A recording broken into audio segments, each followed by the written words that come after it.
Well, good morning, good morning, good, good morning, morning, good morning, good morning. I love good your morning. green. Thank Somebody you. say that is NDC green. When I wear blue, they say it's MPP green.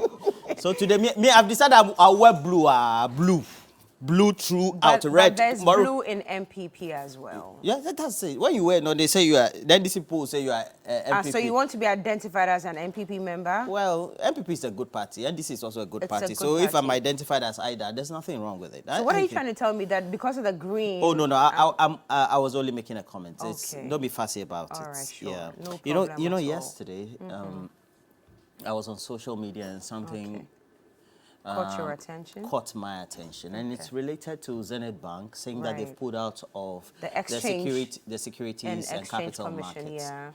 And then there were some responses, as usual, from some autopilots who are saying that the Securities and Exchange Commission says that Zenith Bank still has the license. Yes, you take licenses for such tradings from the Security and Exchange Commission, and of course, it's subject to renewal. But for a major bank like Zenith to take that decision, it also means that it speaks to the bigger picture about how banks within this financial crisis have been exposed to this problem. And we know that while we're talking about individual bondholders raising concerns, it's the same individuals who are customers of the banks. Now, the banks, like any major financial institution or any other big corporation, Also buy bonds. They don't put their monies in their vault or banks. They buy bonds. They have to invest them. And the best and safest investment, risk-free, government instruments.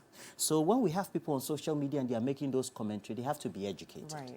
So I got courtesy of one of the big professors and people who always comment to many of these issues, drawing my attention to some of the bigger issues of how banks have been exposed. And now we'll put that information and we'll see the number of banks who have been exposed big time because their ratings have gone down. And you would hear that commercial bank, they said they are GCB.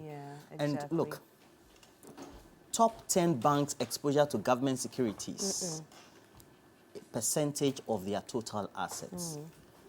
The Ghana Commercial Bank, which is the mother bank, which rebranded as GCB Bank, they've been exposed close to 50%.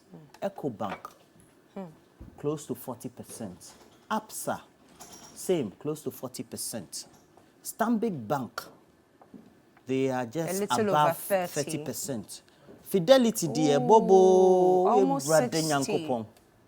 Almost 60. And then we have Fidelity Bank. Almost 60. Almost 60. Standard Chartered Bank, that's my bank, in excess of 40. Cow Bank, in excess of 50. Zenith Bank, in excess of 50. Access Bank, in excess of 50. ADB. Equiafo Bank, in excess of 20. So in what we are looking at, it looks like ADB on this list they are the least exposed. But they could also be investing in some other areas for which you never know if all the denials and the concerns being raised by others are put to rest, that is accepted, and government also wants to go to some of those investment areas to be able to salvage itself. And these are the issues that we need to avert our minds to. These are the ones. And that is why the financial system is a very cyclical system. The same individuals who have been exposed and are raising concerns, and Judith Awatwe-Tando just spoke, or yesterday spoke to a pensioner who says that now I can't even buy my pensions, which is for good reason. Those same individuals, including so-called middle-class people, as well as lower class and upper class, that's the richest of the people who may be living in some of the plush areas or be visiting outside anytime that they want. They invest in these banks. They buy the instrument of these banks. The banks, after these investments and knowing that they've gotten their revenue, and after declaring their profits at the end of the financial year, also use some of these returns on the investment as part of their assets when they are looking at their finances, or if you want to interpret their financial statements. And so the banks have been exposed in such a way, it doesn't make the country look good.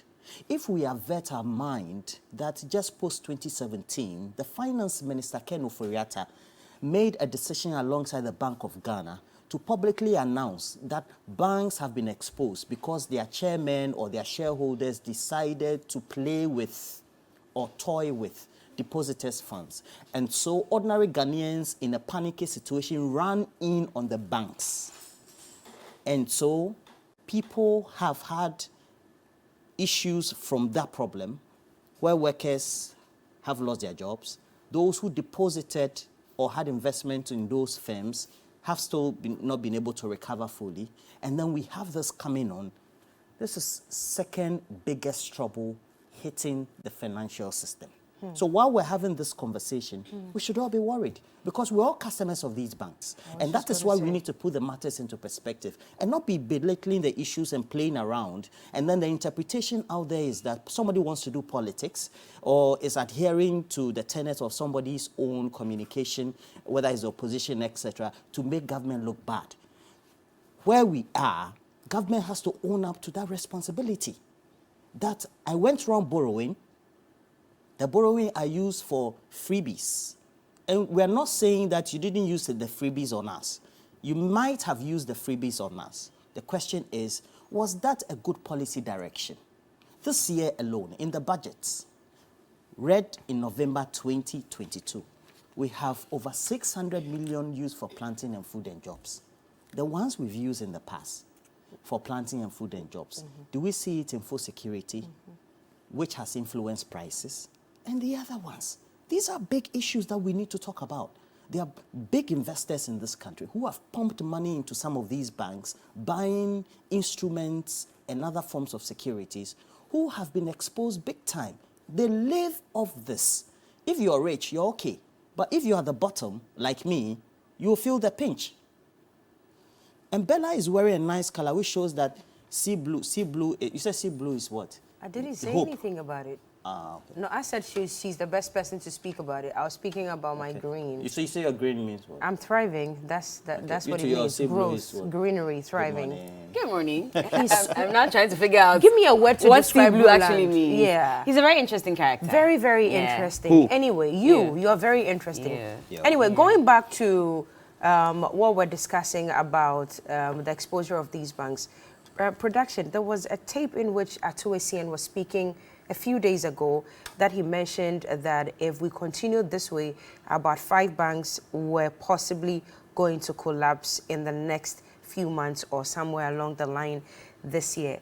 But Roland, with this exposure that you have shown us this morning, it even looks like it's just not 5 banks. This is like the whole banking sector These in are the top banks, totality. top Exactly. banks. This is the entire banking sector in totality. Now, we are talking about the collapse of these banks.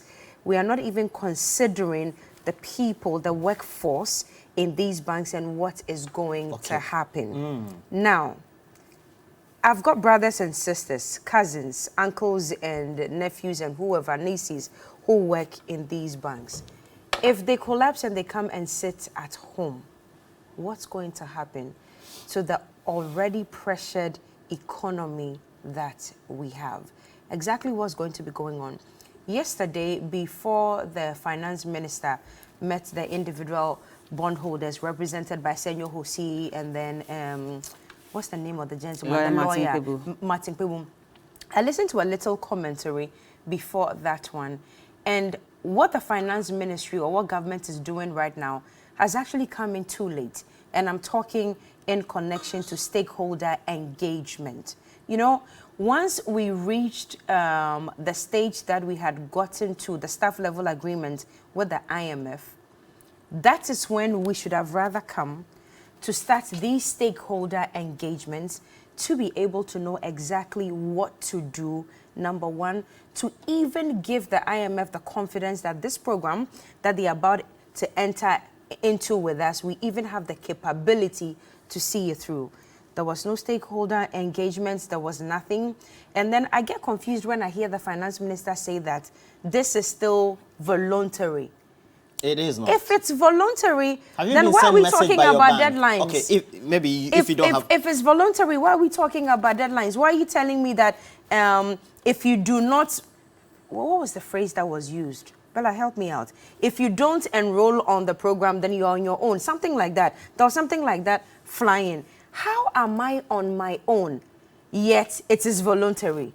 Is it that we don't understand English? And I say, sometimes these people think that, I don't want to use the word, it's too early you for... You get a message from your father. It's relax. Okay, so let me relax Bella, about good it. morning. But a lot of these things do not make sense to me in actual sense. You're talking about, and let Bella No, continue. Cookie Land, no, go no, ahead. It's okay. It's okay. Go Bella. ahead. It's I mean, it's for fine. me, it's just the worry. And yesterday, I watched that interview that Judith Chitando conducted with the man, pensioner. right?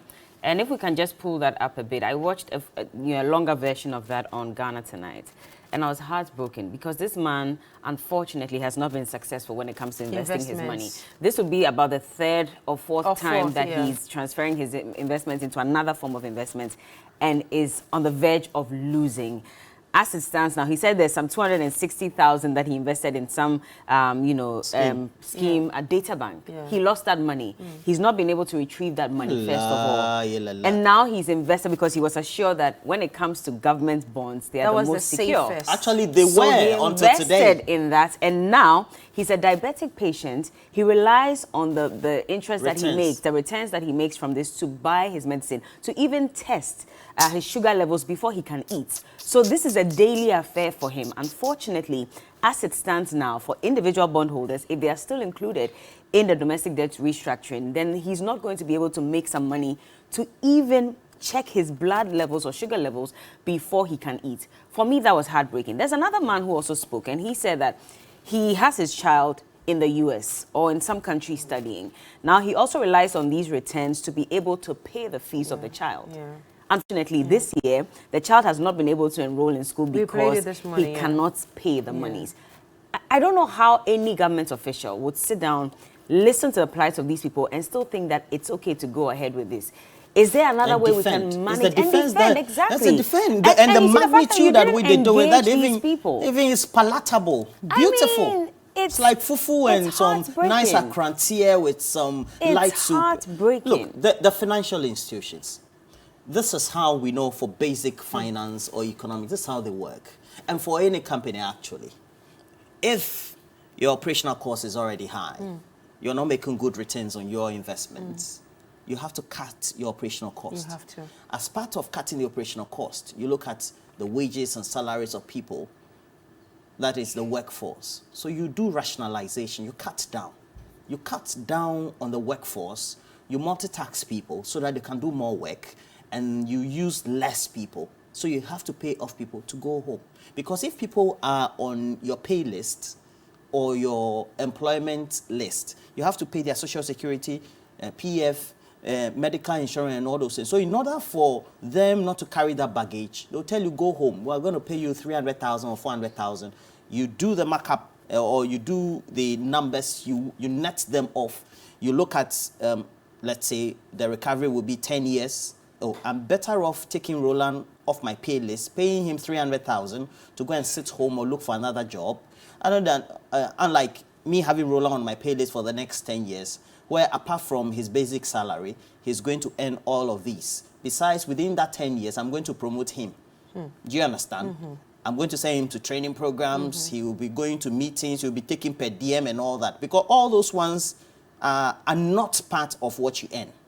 Do you understand? Right. And it means that if the construing of what is happening means that people can conclude that people will lose their jobs in the banks, that is a good conclusion, because it is just basic for you to think that if a company sees that its operational cost is going to go high because it's not earning enough, because interest will not be paid from its own investments on assets, what do? They have to cut off. And that is what we need to do. That is why that the question that was raised after the 2023 budget was raised was, if government, looking at itself, the expenditure that it said it was going to spend over the 2023 financial year was enough. Because if you say you're going to cut workshops and meetings, you're not going to travel unless it's necessary. You're not going to use 4-wheel drives unless you're in town. and we keep seeing four-wheel drives. Unless you're there traveling. are announcements that are made almost every week that a public official or the highest public official, being the president, is traveling with 6 ministers, etc. For the optics or the aesthetics, what are you telling Ghanaians? It means that you're not ready. You know, you're not ready to also bear the sacrifice like you wanted them to bear as well. And these are questions that we have to. This why not be emotional matter. It not be emotional. I don't know why we want to be emotional about it. If you go to EDC, and I've had personal experiences of friends who have gone to EDC, before the budget was read, they were told that, oh, wait, when the finance minister reads the budget, well, the shares are going to go up for the bonds, or the prices are going to improve. So after the budget, nothing happened. Even if you go there or you go to some of these institutions and you want to go and redeem those bonds, the haircut you're going to get, you are better off just leaving the money there. But if you leave the money there, I'm going to be paid in 6 years' time, 7 years' time. I mean, 100,000 Ghana cedis today, in 5 years' time, is hogwash. It's nothing. Because 100,000 2 years ago or last year, if you compare to that 100,000 today, it's run down in value. And we have to be realistic about the situation. How much is cement bag now? Yeah. Even pizza. Yeah. Pizza na yeto Papa's pizza. Oh, it's legal on so. Kebab, you almost kebab big crowd. They even have it around. You see, Papa's pizza is legal. We're in living room in the front. Yes. Yeah. That kebab. Yeah, it's expensive. That kebab now. service go up. Yeah, it used to be 3 cedis. I think it's 8 cedi or 10 cedi now. Yeah. I think so. Yeah. Kebab. Suya. But you see, if you're 70 years now, if you're 70-something, and let's say you have 300,000 or 400,000 in the bond. You're told you have to wait a number of years before you start getting your die returns. before you get the money. No, maybe you just will it to your children. Yeah, but if I don't have any children, and that's what's taking care of me in the meantime, how am I going to survive? And you know these oldies have ailments that they need to take care of.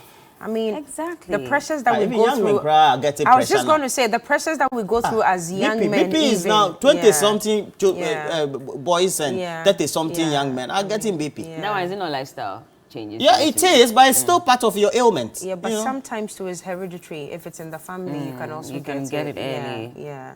I know that right now, my conclusion I've made is that the members of parliament, as well as all those who are in government and all those who are in quasi-government institutions, DCs and those, they are not suffering from this because they haven't invested in any government instrument. So I know that they are not, and all those who come to communicate, they are not affected. So I know that as for them, they are free.